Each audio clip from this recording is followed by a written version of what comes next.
عليكم ورحمة الله تعالى وبركاته أصحابتي دقالقان جعلي سو دواada walaashin ismi Beauty Cooking iyo hee muuqaal cusub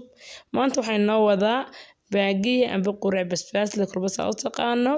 saad arkaysaan waxaan qooshayaa quraacii ugu horeyn 2 koob oo daqiiq aan soo qaatay manqacad bikinaan ku daray biyahana milixdii baan ku soo darsaday kadib waxaan doonayaa muuqaalka inaydan ku caajisin waan soo gagaabin doonaa sidaas aan u qooshay waa mana jilicsana mana adkeynaysid dhexdhexaad baan insha Allah ka dhigay saad arkaysaan dabkan soo saaran doonaa saliida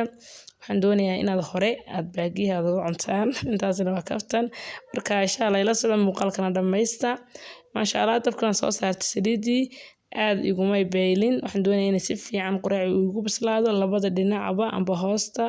intaba inuu si fiican u bislaado insha Allah doonayaa marka saliida beel kama dhigi doontid sidii dhexdhexaada aan aad u kulayn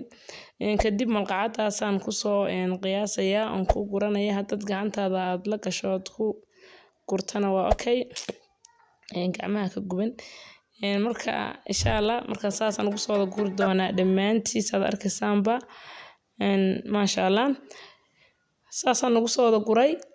kadib waan casayn doonaa kobadina baan u rogayaa saliidu aad uma beelaasan idin sheegayba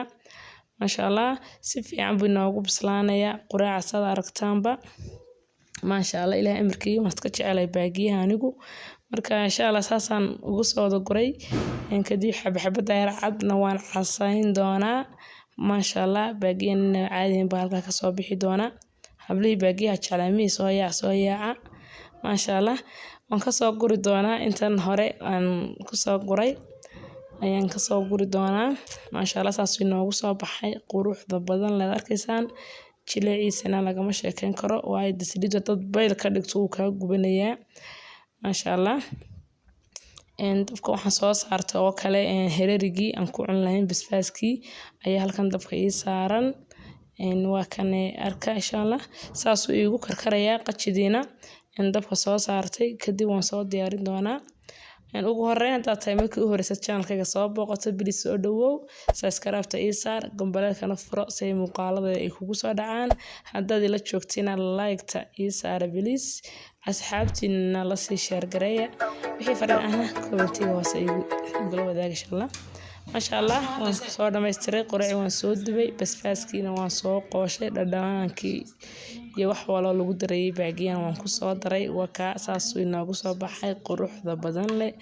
waxaan idin leeyahay ana idin cunay aad iyo aad macaankiisa lagama sheekeyn karo waxaan idin leeyahay sida iyo kulanti dambe oo xiiso leh assalaamu calaykum wa rahmatullaahi ta'ala wa barakaatuh